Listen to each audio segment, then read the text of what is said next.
कथेचं शीर्षक आहे ती गेली तेव्हा. लेखक आहे ऋषिकेश गुप्ते. त्यांच्या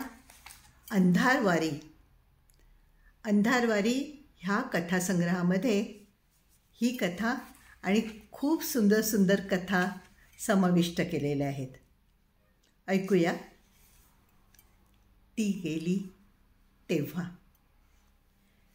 ती गेली तेव्हा बाहेर ऊन ढणढणत होतं. कातडी जाळणारी उष्णता सर्वत्र पसरलेली. पुन्हा भरीसभर म्हणून वाऱ्याच्या उष्म हुंकाराच्या तापलेल्या झळा. तो तेव्हा बापट वकिलांकडे बसला होता. तेच त्याचा बंगला विकत घेणार होते.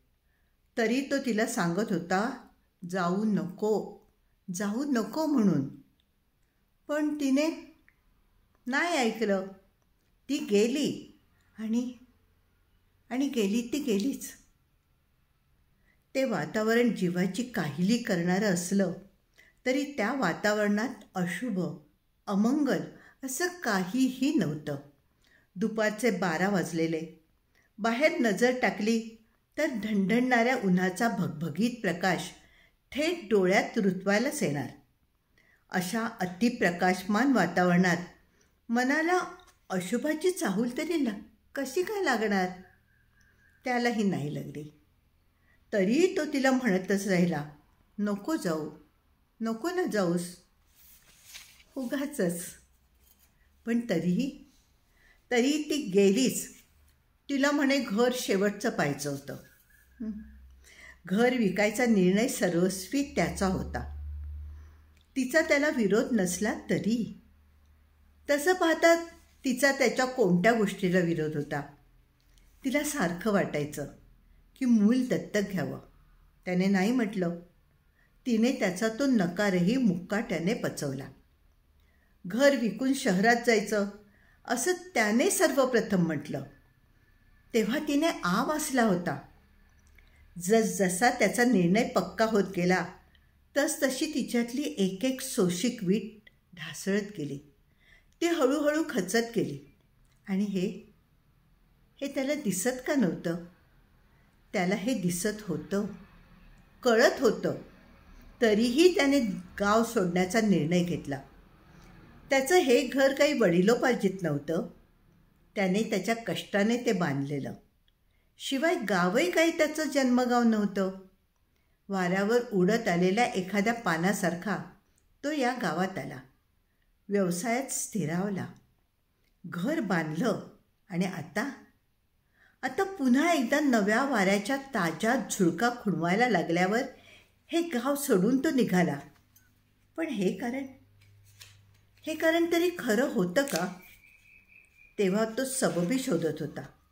नव्या घर सोडण्याच्या निर्णयामागे खरं कारण वेगळंच असावं. होतं. 1-2दा तिने मूक विरोध नोंदवून दाखवला. पण तो त्याला कळलाच नाही. एकदा ती न जेवताच झोपली. एकदा तिने त्याला चहा देताना कप किंचित जोरात खाली आपटला. पण ते जोराने कप खाली आदळणंही इतकं हळुवार होतं की ते त्याच्या त्यावेळेला लक्षातही आलं नाही. तिचा तो मूक सहकार किंवा असहकार लक्षात न आल्याने एका रात्री तोच तिला जवळ घेऊन हे गाव, पर्यायाने हे घर सोडणं आपल्याला किती आवश्यक आहे हे समजावत बसला. शहरात गेल्याने त्याच्या व्यवसायात किती भरभराट होईल हे सांगत बसला. सारं काही ऐकून घेतल्यावर तिने एकच वाक्य म्हटलं, शहरात जायला हरकत नाही. पण त्यासाठी हे घर कशाला विकायला हवं? आपण कधीही मनाला वाटेल ते इथे येऊ शकतो की परत? रात्रीच्या अंधारात तिचं ते वाक्य ऐकून तो केवढ्यांदा दचकला होता. शहरला होता. इथे परत यायचं? ती कल्पनाच त्या क्षणी त्याच्या मनाला असह्य होती. थोडकी नाही, तब्बल 15 वर्ष त्याने या घरात घालवली होती. घराचा कण अगदी प्रत्येक सांदी कोपरा त्याला परिचित होता. पण या घरात तो कधीही रमला नाही. तसा त्याचा स्वभाव काही फार कुणात अडकून बसण्याचा नव्हता. त्यातून घरासारख्या दगड मातीच्या निर्जीव गोष्टीत अडकून बसायचं म्हणजे त्याच्या व्यवहारी स्वभावानुसार निव्वळ मूर्खपणा होता. तरीही रात्रीच्या त्यावेळी तिच्या तोंडातून आलेल्या त्या शब्दांनी तो नखशिखांत शहारला. भीतीचे एक अत्यंत अपरिचित कळ त्याच्या शरीरभर हलकेच पसरली. त्याच्या मनाकडून, शरीराकडून एवढी तीव्र प्रतिक्रिया यावी असं काय म्हणाली होती ती? हवं तेव्हा या घरी परत यायचीच इच्छा होती ना तिला, आणि तो इच्छा ती पुरी करू शकत नव्हता का? अगदी सहज शक्य होतं त्याला ते. त्याच्याकडे पैशाची कमी नव्हती, मूलबाळ नाही, व्यसन नाही, त्यामुळे खर्चही तसं पाहायला गेल्यास नाहीच. नाही म्हणायला मुंबई पुण्याच्या उच्चभ्रू वस्तीतल्या बायांकडे वर्ष 6 महिन्यांकाठी जायचं आणि 5-25 हजार खर्च करायचे. हे त्याच्यासाठी चणे शेंगदाणे विकत घेण्यासारखं होतं. मनात आणलं असतं तर त्याने असली अजून 4 घरं विकत घेतली असती आणि तरीही त्याच्या बँक बॅलन्सला फारसा धक्का बसला नसला. आजवर अत्यंत व्यवहारिक आणि वास्तववादी जगात आलेला माणूस होता तो. भूतखेतं आणि इतर अंधश्रद्धा सोडा, त्याने कधी देवावरही विश्वास ठेवला नाही. त्याचं यश त्याने स्वतःच्या हुशारीने, बुद्धीने आणि मेहनतीने कमावलेलं होतं. त्याचं श्रेय तो इतर कुणालाही देणार नव्हता. देवादिकांसारख्या कल्पित अस्तित्वांना नाहीच नाही. नाही म्हणायला त्याच्या या व्यावसायिक यशात तिचा हात होता, नक्कीच होता. दिवस आणि रात्रीचा ताळमेळ नसणाऱ्या त्याच्या दिनक्रमाविषयी तिने कधीही तक्रार केली नाही. वेळोवेळी निष्कारण होणारे त्याच्या मनाचे उद्रेक तिने निमूट सहन केले. क्वचित प्रसंगी तो दडपणाखाली असताना त्याच्यासोबत तिने डबर आणि रेतीच्या वाढत्या भावांविषयी चर्चाही केली. ती त्याच्या व्यवसायापासून इतकी अनभिज्ञ होती की त्याने डबर हा शब्द उच्चारताच तिच्या डोळ्यासमोर काय आलं असेल बरं याचा विचार करताना त्याला खदखदून हसू यायचं. खरी हद्द तर तेव्हा झाली जेव्हा मनाची नीचतम पातळी ओलांडून त्याने तिला एका सरकार दरबारी वजन असणाऱ्या शासकीय अधिकाऱ्यासमोर विशिष्ट प्रकारची साडी नेसून वावरायला सांगितलं. तिला बसलेला धक्का तिच्या नजरेतून जेवढा व्यक्त झाला, बाकी काहीही न बोलता ती त्याच्यासमोर वावरली. पुढचं काहीही तिला करायला सांगायची वेळच आली नाही.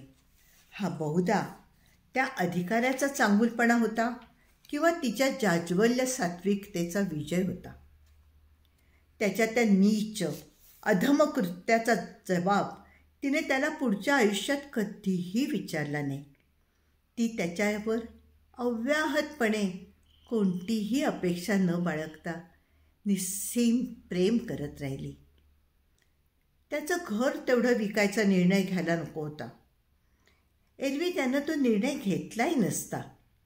पण जेव्हापासून घरात तिला भास व्हायला लागले तेव्हापासून त्याचा निर्णय ठाम बनण्याची प्रतिक्रिया सुरू झाली. एकदा ती अचानक त्याला म्हणाली, मीनू या लाल रंगाच्या फ्रॉकमध्ये किती गोड दिसते ना. त्याने विचारलं, मीनू? कोण मीनू? तर आश्चर्याने ती त्याच्याकडे पाहतच राहिली. तिच्या चेहऱ्यावर आश्चर्य, चिंता, निराशा असे संमिश्र भाव होते. मग हळूहळू अचानक भरून आलेलं आभाळ निरभ्र व्हावं तशी तिच्या चेहऱ्यावरची प्रत्येक आगंतुक छटा नाहीशी होत ती ताळ्यावर आली. तो तिच्याकडे पाहतच राहिला आणि ती त्याची नजर चुकवून निघून गेली, शर्मिंदा झाल्याप्रमाणे.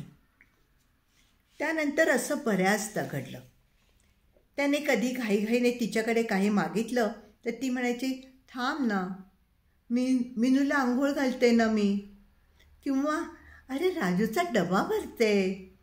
घरात रिकाम्या खोलीत न जाणो कोणते कोणते खेळ ती एकटीच खेळत बसायची. पण खेळण्याचा आविर्भाव असा की खेळायला सोबत कुणीतरी असल्यासारखा. एकदा असाच तो संध्याकाळी घरी परतला. दिवा भीतीच्या वेळी. रात्र तासभर दूर. धीट रातकिडे मात्र थोडे आधीच ओरडू लागलेले. तसं त्याला संध्याकाळ झाली की हा परिसर थोडा भीतीदायकच वाटायचा. भीतीदायक आणि एकाकी. घराचं फाटक लोटत तो आत आला. सावल्या अस्पष्ट होऊ लागलेल्या. वारा पडलेला. घराचं दार उघडच होतं. आतून कोणाचाही आवाज येत नव्हता. तो काही तिला हाक मारायच्या फंदात पडला नाही. तो थेट आत शिरला. एवढ्यात आतून काहीतरी झपकन बाहेर आलं आणि त्याला बिलगलं. पकडलं पकडलं म्हणून ओरडू लागलं. त्याने पाहिलं तर ती. त्याला पाहताच ती ओशाळली. तुम्ही होय. मला वाटलं राजू, असं काहीतरी पुटपुटले. त्याने विचारलं, कोण? राजू कोण? तर काहीच न बोलता आत निघून गेली. त्याच्या कामामध्ये तो एवढा व्यग्र होता की सुरुवातीला असे 4-6 अनुभव येऊनही त्याने कधी तिला त्याबाबत जास्त खोदून विचारलं नाही. जेव्हा विचारलं तेव्हा गोष्टी पराकोटीला पोचल्या होत्या. ती एक पावसाळी रात्र होती. गार आणि ओलसर पाऊस घरातल्या हवेत येऊन शिरलेला. तो झोपला होता, पण झोपही सारखी चाळवणारी. झोपेतही त्याच्या कानावर काहीतरी पडत होतं. कुणाचं तरी बोलणं. हवाही अशी की उठून पाहण्याचं त्राणही अंगात नव्हतं. स्वप्न असेल असं स्वतःला समजावत तो अंथरुणात गुरफटून झोपण्याच्या प्रयत्नात पडून राहिला. मग मध्येच त्याला कुणाच्या तरी जोराने बोलण्याचा आवाज आला. तो आवाज तिचा होता. मग हवेत शिरलेल्या पावसाला न जुमानता तो उठलाच. शेजारी ती नव्हती. ती तिकडे पलीकडे खोलीच्या एका टोकाशी खिडकीत उभी होती. दोन्ही गजांवर हात ठेवून कुणाशी तरी बोलत होती. दिवा न लावता तो तसाच पुढे आला. तिच्या बोलण्याचा आवाज बाहेरच्या पावसाच्या आवाजात बेमालून मिसळलेला. तो तिच्या अगदी हातभर मागे येऊन उभा राहिला आणि त्याने खिडकीतून बाहेर डोकावून पाहिलं. बाहेर कुणीच नव्हतं. पावसाला अडवणाऱ्या बाहेरच्या बागेतल्या झाडातून टपटपणारे पावसाचे मोठाले थेंब केवढ्याला आवाज करत होते. बाहेरच्या गॅलरीत मंदसा चंद्रप्रकाश पसरलेला. खालच्या फरशीवर पावसाच्या पाण्याचं तळं साचलेलं. बाहेर कुणीच नव्हतं. पण ती तल्लीन होऊन कुणाशी तरी बोलत होती. असंच काहीसं, नीट जा, छत्री घे, अभ्यास कर, अशा प्रकारचं. समोरच्या रस्त्यावरच्या दिव्याचा प्रकाश झाडाच्या ओल्या चाळणीतून तिच्या चेहऱ्यापर्यंत पोहोचला होता. त्या प्रकाशात तिचा चेहरा त्याला गूढ वाटला. म्हणजे तिच्या चेहऱ्यावर त्या क्षणी काहीतरी अगम्य असे हावभाव होते. असं पण नाही, अशातला भाग नव्हता. उलट तिच्या चेहऱ्यावर आनंद होता. एक उत्कटता होती. हसू होतं. किती भयानक वाटलं त्याला ते हसू त्या क्षणी. म्हणजे एरवी सर्वसामान्य असणाऱ्या मानवी भावभावना काळ वेळ न पाहता कधीही अवचित प्रकटल्या तर किती कृत्रिम आणि भयंकर वाटू शकतात ना. त्याला तिची भीती वाटू लागली. बोलता बोलता मध्येच ती हात उडवत होती. केसांच्या कपाळावर आलेल्या बटा कुरवाळत होते. हे असले विभ्रम त्याने तिच्या चेहऱ्यावर लग्नाच्या सुरुवातीच्या दिवसातच काय ते पाहिले होते. तो भीतीने किंचाळला जेव्हा त्याने तिच्या खांद्यावर ठेवण्यासाठी म्हणून हात पुढे केला आणि ती अचानक वळली आणि म्हणाली, अहो, तुम्ही करा ना आग्रह राजूच्या आईला. कधीपासून म्हणते मी चहा प्यायला आत या म्हणून. तो किंचाळला. तरी ती शांतपणाने म्हणाली, एवढं काय झालं घाबरायला. तो तिच्याकडे पाहतच राहिला. मध्यरात्रीची वेळ. बाहेर अंधाराला भिजवत कोसळणाऱ्या पाऊसधारा. तो असा अचानक तिच्या मागे उभा राहिलेला, तिला बिलकुल चाहूल लागू न देता. आणि ती जणू तो मागेच उभा आहे हे माहीत असल्याप्रमाणे वळते आणि म्हणते. त्याचं सर्वांग थरथरू लागलं, पण भीतीने का थंडीने त्याचं त्यालाच कळेना. काय झालं असं विचारत ती काळजीने त्याच्या जवळ आली, पण तो दूर झाला. त्याला तिचा स्पर्श टाळायचा होता.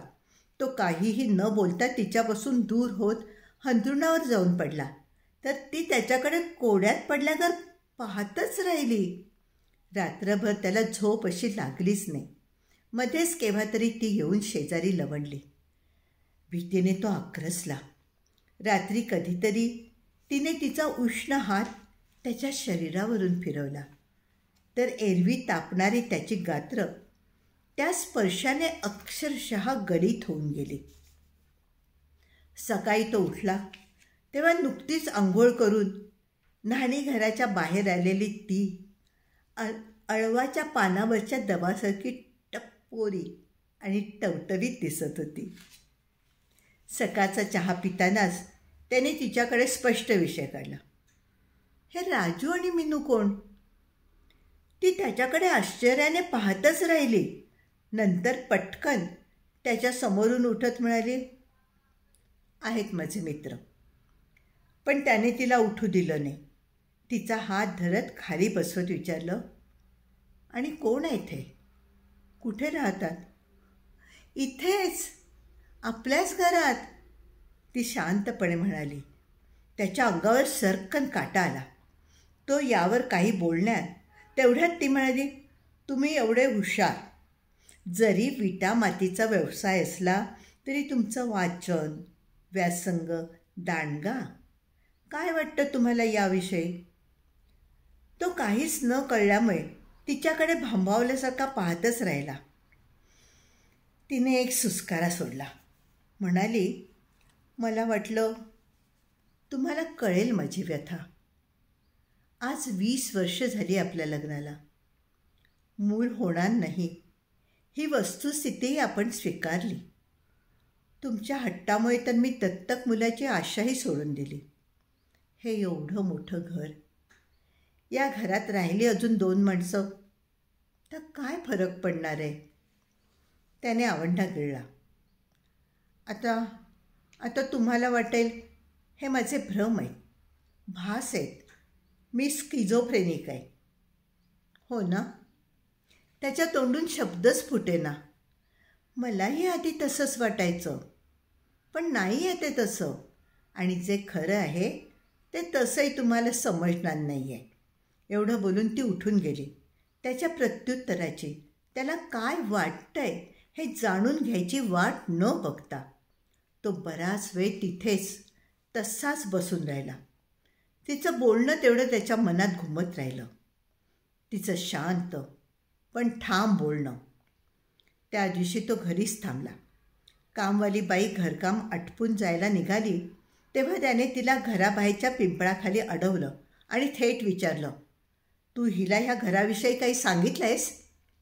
आधी तर तिची बोबडीच वळली, पण त्याने कठोर स्वर करताच ती भडाभडा बोलून गेली.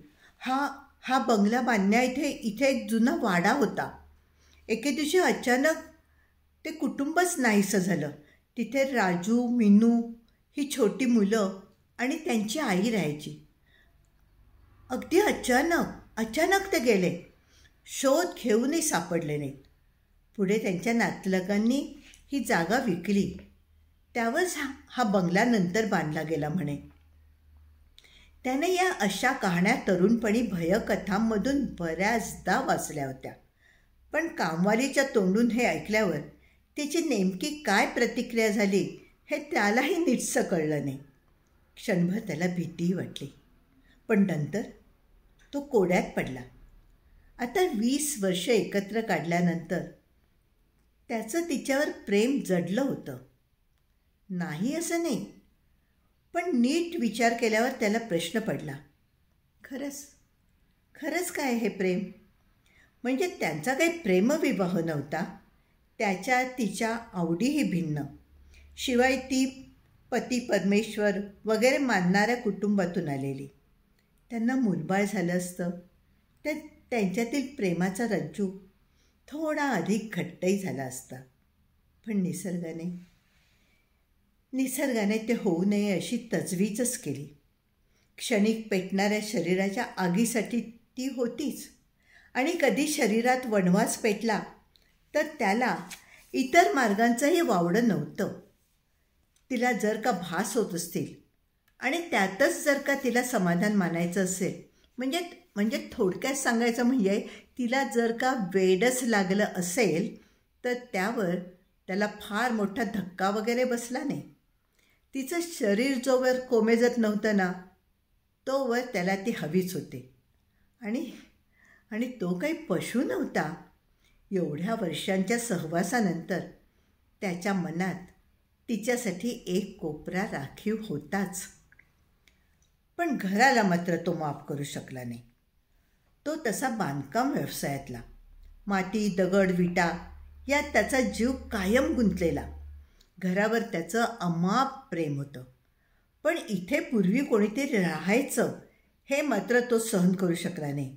ही जागा विकत घेण्यापूर्वी त्याने केलेल्या चौकशीत त्याला कोणीही इथे पूर्वी वाडा असल्याची व कुणी राहत असल्याची माहिती दिली नव्हती. ती त्याला नव्यानेच कळलेली. जागा घेताना त्याला वाटलं होतं की आपण अनाघ्रात जागा घेतली आहे, पण तसं प्रत्यक्षात नव्हतं.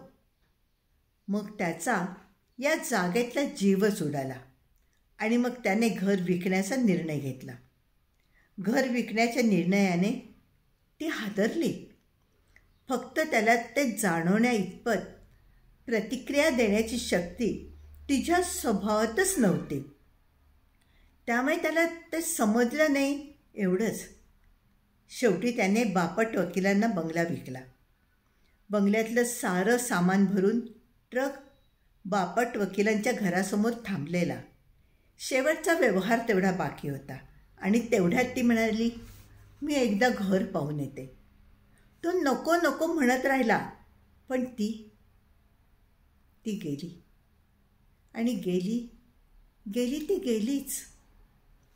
दुपार अशी हा म्हणता उसरली. ती परतलीच नाही. त्याने आजूबाजूला फोन केले. कुणालाही ती दिसली नव्हती. मग तो स्वतः तिला पाहायला म्हणून निघाला घराकडे. तो घरापाशी पोहोचला तेव्हा ती जाऊन तब्बल 6 तास उलटलेले. वारा पडलेला. अंगणातला पिंपळही मख्ख उभा. त्याने पाहिलं, घर आज किती विचित्र वाटत होतं. अंगणातलं गवत वाढलेलं. त्या गवतात इतरही अनेक आगंतुक वनस्पती येऊन उगवलेल्या. घराकडे त्याने तसं दुर्लक्षच केलं होतं. मुख्य दार उघडच होतं. तोंडाचा आव असून तो सरळ चालत आत गेला आणि जाऊन दाराशी थबकला. एरवी गजबजलेला परिसर शांतसा वाटत होता. मग त्याने फार वेळ न घेता आत पाऊल टाकलं आणि केवढ्यांदा दचकला तो. घर आज किती विचित्र आणि अनोळखी दिसत होतं. हे नक्की त्याचंच घर होतं का? आणि मग त्याच्या लक्षात आलं, रिकामं घर. सारं सामान घर सोडताना हलवलेलं. रिकामं आणि अनोळखी घर. त्याला कसनुसं वाटलं. क्षणभर त्याचा श्वास छातीतच कोंडला. आजवरच्या आयुष्यातली ही एक अनोळखी जाणीव होती, काहीतरी तुटल्याची. पण त्याने फार वेळ घालवला नाही. गॅलरीतून तो थेट आत हॉलमध्ये शिरला. हॉलही ओकाबोका. भिंती त्यावेळेला त्याला जरा जास्तच दूर वाटल्या. तो जास्त आत शिरला नाही. त्याने तिथूनच तिला हाक मारली, अगं कुठे आहेस तू? त्या क्षणी त्याला जाणवलं, एवढ्या वर्षात त्याने तिला फक्त अगं या नावानेच हाक मारली होती. पण मग तिचं मूळ नाव काय होतं? त्याला आठवेच ना. काहीतरी म वरून होतं खरं. मेंदूला खूप ताण दिल्यावर त्याला तेवढंच जाणवलं आणि पुढच्या क्षणी त्याला ते आठवलं. त्याच्या फर्मचं नावही त्याने तिच्याच नावावरून ते ठेवलं होतं. अगं ए अगं ए आहेस का? रिकाम्या भिंतीतून त्याचा घुमणारा आवाज त्याला अपरिचित वाटला. तो तिला हाका मारतच राहिला. ती ओढ देणार नाही हे माहीत असूनही. हॉलमधून तो स्वयंपाकघरात गेला. तिथेही ती नव्हती. मग तो मागल्या दाराकडून पहिल्या मजल्याकडे जाणाऱ्या जिन्याने वर गेला. तिथेही ती नव्हती. तिथून तो तसाच गच्चीत गेला. त्याला वाटलं कदाचित ती गच्चीवरून खाली पडली असेल. धडधडत्या हृदयाने त्याने गच्चीच्या परिघाभोवती गोल फेरी मारत खाली नजर फिरवली. खाली काहीच नव्हतं, फक्त ओली भुसभुशीत जमीन. त्याला कामवाल्या बाईचे शब्द आठवले. याआधी राहणारं कुटुंबही गायब झालं होतं म्हणे इथून. काय नावं घ्यायची बरं ती त्या मुलांची? त्याने आठवण्याचा प्रयत्न केला आणि ती नावं आठवल्यावर त्याचं त्यालाच आश्चर्य वाटलं. राजू, मीनू आणि त्यांची आई. त्याला स्वतःशीच त्याने हसत हसत मान डोलवली आणि मान डोलवताना त्याने क्षणभर डावीकडे त्याला काहीतरी हालचाल जाणवली. त्याने झरकन नजर फिरवून पाहिलं तर जिन्यातून खाली घरात काहीतरी पळालंसं त्याला वाटलं. तो जिना उतरून खाली आला. घरभर फिरला पण कुणीच दिसलं नाही. रिकामं घर तेवढं त्याच्याकडे टकमका पाहत होतं. तो पुढच्या दारातून बाहेर पडणार तोच त्याला स्वयंपाकखोलीतून कुणाच्या तरी कुजबुजण्याचा आवाज आला. त्याने बाहेर टाकलेलं पाऊल पुन्हा आत घेतलं. तो वळला आणि स्वयंपाकखोलीच्या दिशेने चालू लागला. हॉल आणि स्वयंपाकखोलीच्या मध्ये दार नव्हतं. एक नुसता उभा उघडा चौकोन तेवढा होता. तो येऊन त्या उघड्या चौकोनापाशी थांबला. थांबल्या ठिकाणाहून त्याला स्वयंपाकखोलीतल्या ओट्याचा थोडा भाग तेवढा दिसत होता. त्याने एक पाऊल पुढे टाकलं आणि तो पुन्हा थांबला. आता आतल्या स्वयंपाकखोलीचा जास्तच मोठा भाग त्याच्या दृष्टीपथात आला. पुन्हा एकदा तसाच कुजबुजल्यासारखा आवाज आला आणि मग लहान मुलांनी तोंड दाबत हसावं तशी खसखस कानावर पडली. तो फार वेळ तिथे न घालवता मग आत शिरला. स्वयंपाकखोली ही रिकामीच होती. तिने 2-4 दिवसांपूर्वी वाटलेला आलं लसणाचा वास तेवढा अजूनही खोलीत दरवळत होता. पण तेवढंच. त्या खोलीत स्वयंपाकाची दुसरी कुठलीही खूण उरली नव्हती. भांडीकुंडी, शेगडी, फ्रीज, मिक्सर सारं काही बापट वकिलांच्या घरासमोर उभ्या असणाऱ्या ट्रकमध्ये तर भरलेलं होतं. स्वयंपाकखोलीची मालकीण तेवढी सापडत नव्हती. तो खोलीतून बाहेर पडला आणि पुन्हा एकदा त्याच्या कानावर तीच खसखस पडली. लहान मुलांच्या तोंड दाबून हसण्याची. आणि मग खसखसल्यासारखे शब्दही कानावर पडले. सांगायचं सांगायचं का? तो थांबला नाही. आता त्याच्या सर्वांगातून घामाच्या धारा वाहू लागलेल्या. हृदय वेगाने धडधडू लागलेलं. तो तसाच मागे वळून न पाहता पुढच्या दाराशी आला आणि मग मध्येच कुणीतरी घरातून धावत गेल्याचा आणि पाठोपाठ असं नाही करायचं असा कुणाच्या तरी दटावण्याचा आवाज आला. मुख्य दार बंद करण्यासाठी पुढे झालेले त्याचे हात जागीच थांबले. तो आवाज तिचा होता. प्रश्नच नव्हता. आज एवढ्या वर्षांच्या सहवासानंतर त्याची गल्लत होण्याचा प्रश्नच उद्भवत नव्हता. घराच्या रिकाम्या हॉलमध्ये बाहेरच्या झाडांच्या सावल्या अस्पष्ट अशा हेलकावत होत्या. आपल्याला भास होत आहेत असं स्वतःलाच बजावत मग त्याने क्षणभर कानोसा घेतला आणि मग थरथरत्या हातांनी दार बंद करत कुलूप लावलं. तो फाटकापाशी आला तेव्हा आजूबाजूच्या झाडोऱ्यामुळे जरा जास्तच अंधारल्यासारखं वाटत होतं. तो क्षणभर फाटकाशी रेंगाळला. बाहेर टाकलेलं पाऊल पुन्हा आत घेत मग तो थेट घराच्या उजव्या बाजूला असणाऱ्या अंगणातील विहिरीकडे गेला. वाऱ्याची एक झुळूक आली आणि सोबत मोगऱ्याचा वास. तिच्या केसातल्या गजऱ्याचा हा वास त्याला अपरिचित नव्हता. विहिरीच्या काठाशी येऊन तो थांबला तेव्हा आपलं हृदय जरा जास्तच वेगाने धडधडतंय याची त्याला जाणीव झाली. विहिरीच्या रिकाम्या तोंडात थंड अंधाराने वासला होता. थरथरते हात काठावर ठेवत त्याने हळूच आत डोकावून पाहिलं. क्षणभर त्याला भोवळच आली. सुरनळी केल्याप्रमाणे विहिरीत अंधार बसला होता. गपगार. त्यातला आतलं त्याला काहीच दिसेना. थोडा वेळ गेला आणि मग राखाडी रंगासारखं काहीतरी दिसू लागलं.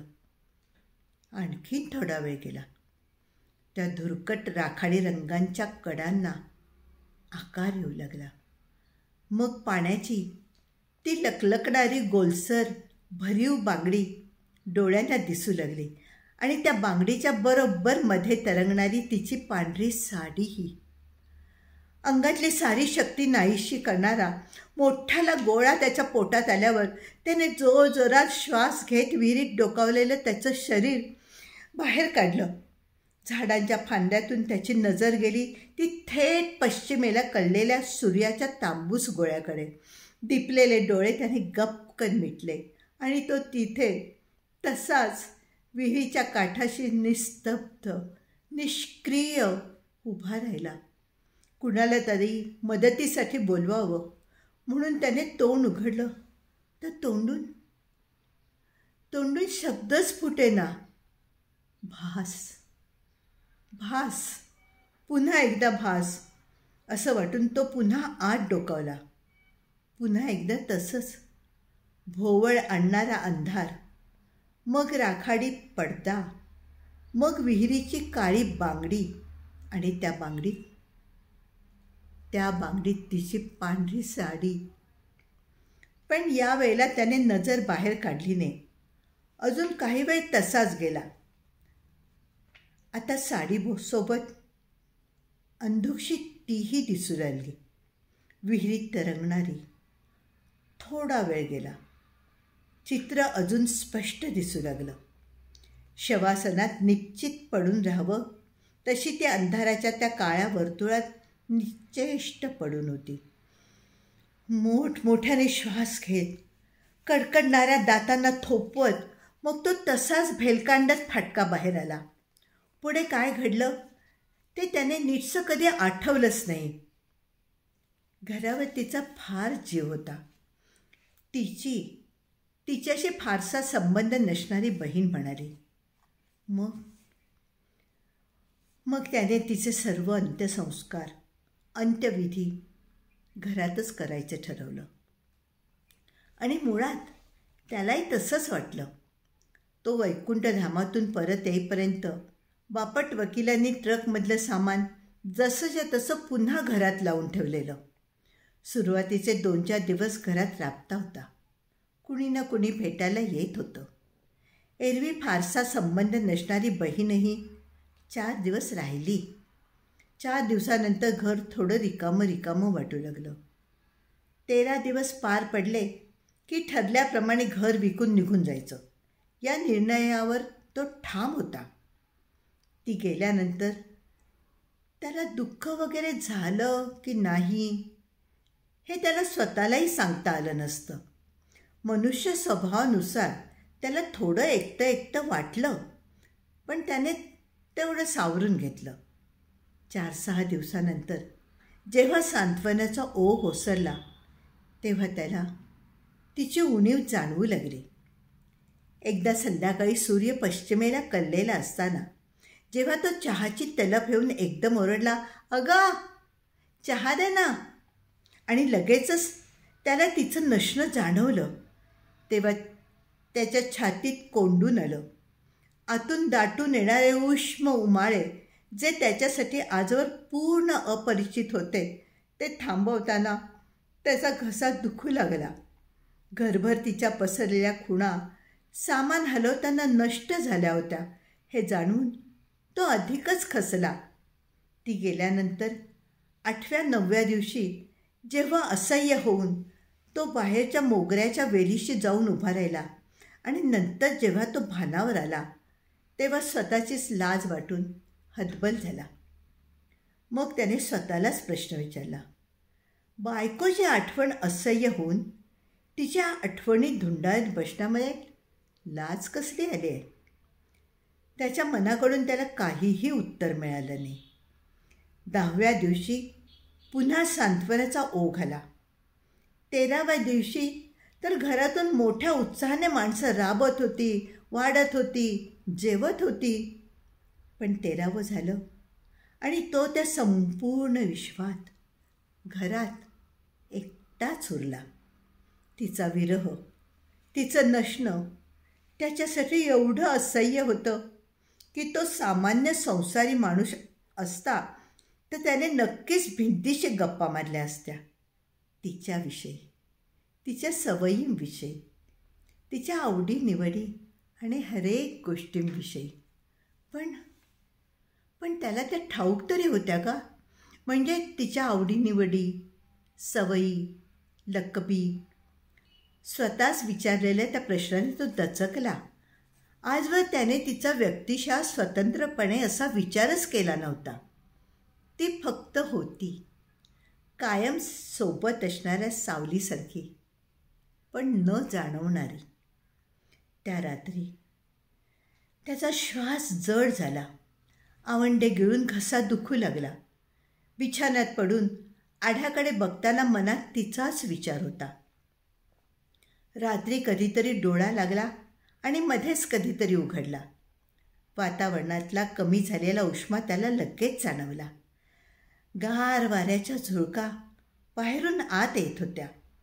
छतावर पाऊस वाजत होता. तो खिडकी लावायला म्हणून उठला तर खिडकीत ती बसली होती. त्याने डोळे चोळून पुन्हा पाहिलं. तीच होती. मनाचं ओझं क्षणात मोकळं व्हावं असं त्याचं मन हलकं हलकं झालं. एक मोकळा श्वास घेत तो पुढे झाला तर ती त्याच्याकडे वळूनही न पाहता म्हणाली, पाऊस बघा ना, किती छान आहे ना. त्या दिवसानंतर त्यांचं सहजीवन खऱ्या अर्थाने सुरू झालं. दुसऱ्याच दिवशी त्याने बापट वकिलांना फोन करून घर विकण्याचा व्यवहार रद्द करत असल्याचं कळवलं. सुरुवातीला ती अधनंमधनं येत राहिली. नंतर जरा जास्तच, वारंवार. आणि काही वर्षानंतर तर ते पूर्वीसारखेच घरात नांदू लागले. हे खरं आहे की आपल्याला होणारे भास आहेत असले प्रश्न पडूनही त्याने स्वतःच्या मनाला कधीही विचारले नाही. त्याने हळूहळू व्यवसायाचा व्याप गुंडाळत घेतला. तो जास्तीत जास्त घरी थांबू लागला. पुढे तर तो कामाशिवाय घरातून बाहेर पडायचाच बंद झाला. ती जाण्यापूर्वी जगायचे दिवस तो आणि ती गेल्यानंतरच्या दिवसात जगू लागला. तिने त्याला पुरतं व्यापून टाकलं. एवढी वर्षे राहून गेलेले विषय, गप्पा आणि सारं त्याने त्या पुढच्या काळात करून घेतलं. अशाच एका पावसाच्या रात्री मंद दरवळणाऱ्या मोगऱ्याच्या वासात त्याने तिला अचानकपणे विचारलं, पण त्या दिवशी तू घरी का आली होतीस? मला माहीत होतं कधी ना कधी तुम्ही हा प्रश्न मला विचारणारच. ती मोगऱ्यासारखंच मंद मंद हसत म्हणाली, मग दे ना उत्तर. मला घर पाहायचं होतं. मग पाहून परतली नाहीस? घराने मला सोडलंच नाही. मग त्याचं डोकं मांडीवर घेऊन त्याच्या केसातून हात फिरवत तिने विचारलं, आणि तुम्ही का आलात मला शोधायला? मला तुला भेटायचं होतं, तो म्हणाला. मग भेटून जायचं ना परत. तू सोडलंसच नाहीस ना. ऋतू उलटले, वर्ष उलटली. त्याचे केस विरळ झालेले केसही नंतर चंदेरी झाले. आणि मग एकदा अचानक त्याने तिला विचारलं, तुला नाही वाटत आपल्यात आता अजून कोणीतरी यावं? ती अगदी लाजलीच. म्हणाली, राजू आणि मीनू आहेत ना, आपलीच तर मुलं आहेत ना ती. आणि त्यांची आई होती ना, तिचं काय झालं? त्याने आश्चर्याने विचारलं. ती होती, पण आता नाही आहे. ती त्याच्या अंगावर रेलत त्याच्या चेहऱ्याजवळ चेहरा नेत म्हणाली, म्हणजे कसं आहे ना, तेव्हा माझ्या मनाला ते तसं वाटायचं. आता वाटतंय ती माझीच तर मुलं आहेत. मग त्याच्या ओठांवर ओठ घासत म्हणाली, आपल्या मनाला जेव्हा जसं वाटेल ना तसं आपण आणायचं. सोपं तर आहे अगदी. पण आपली कामवाली बाई तर बोलत होती की, ती त्याला मध्येच थांबवत म्हणाली, आता नाही आठवायचं ते. किती वर्ष झाली त्याला. आणि त्या बाईला पण ना मीच ते सगळं सांगितलं होतं. का? कारण एकदा तिने ना मला राजू मीनूशी बोलताना पाहिलं होतं. मी म्हणाले, दिसतात ही मुलं कधीमध्ये मला. तो असली घाबरली आहे ना. आणि मग बराच वेळ दोघंही हसत राहिले. ती त्याच्या छातीवर डोकं घुसळत राहिली. मलाही भेटायचं आहे या राजू मीनूला. खरंच? ती आश्चर्याने त्याच्याकडे पाहतच राहिली. कधी भेटायचं? आत्ता? पण त्यांना असं नाही भेटता येत. मग कसं? बराच वेळ ती गप्पच बसून राहिली. त्याने पुन्हा पुन्हा विचारलं तेव्हा तिने त्याला ते सांगितलं. ऐकून तोही क्षणभर सुन्न झाला, पण लगेचच तिच्याकडे ओल्या नजरेने पाहत म्हणाला, तुलाही वाटतं ना मी त्यांना भेटावं असं? तर ती रडायलाच लागली. हा काही तसा अगदी सोपा निर्णय नव्हता. त्याने वेळ घेतला. अगदी 4-2 दिवस जाऊ दिले. गावातून बऱ्याच वर्षांनी एक फेरी मारली. बापट वकील आता निवर्तले होते. त्यांचा मुलगाही वकीलच होता. त्याच्याशी जाऊन तो बोलला आणि मग त्याने निर्णय घेतला. खरं तर त्या शेवटच्या दिवशी राजू मीनूला पाहिला तो एवढा आतुर झाला होता की रस्त्यातून जाणाऱ्या प्रत्येक लहान मुलाकडे तो अगदी हुरळून जाऊन बघत होता. बाजारातून त्याने त्या दिवशी राजू मीनूसाठी मोठी खरेदी केली. दुकानदार त्याला ओळखत होता, त्यामुळे आश्चर्याने तो पाहतच राहिला. कुणासाठी? दुकानदाराने विचारलं तर तो म्हणाला, राजू मीनूसाठी. मग त्याने रात्री काही फोन केले जुन्या दोस्तांना, जे एव्हाना अगदीच थोडे उरले होते. म्हणजे त्यांच्याविषयी त्याला काही फार महत्त्व होतं, ममत्व होतं अशातला काही भाग नव्हता. मित्रही त्याच्या पूर्वीच्या व्यवसायाशी संबंधित होते. पण त्यांना त्याला सांगायचं होतं, अर्थात राजू मीनूविषयी.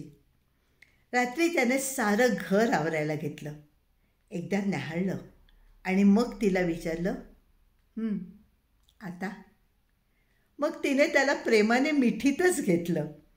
प्रणयाचे आरोह अवरोह ओसरले तेव्हा ती त्याला म्हणाली, जायचं? तो घराला कुलूप लावण्याच्या भानगडीत पडलाच नाही. तसाच बाहेर पडला, अनवाणीच. बाहेर रात्र कोसळलेली. मंदशा चांदण्यात बाग चमचमत होती. तो अगदी हरखून गेला बागेतल्या या झाडाझुडपांना. आजवर त्याने न्याहाळून असं कधी पाहिलंच नव्हतं. मग काही काळ तो तसाच बागेत विहरत राहिला.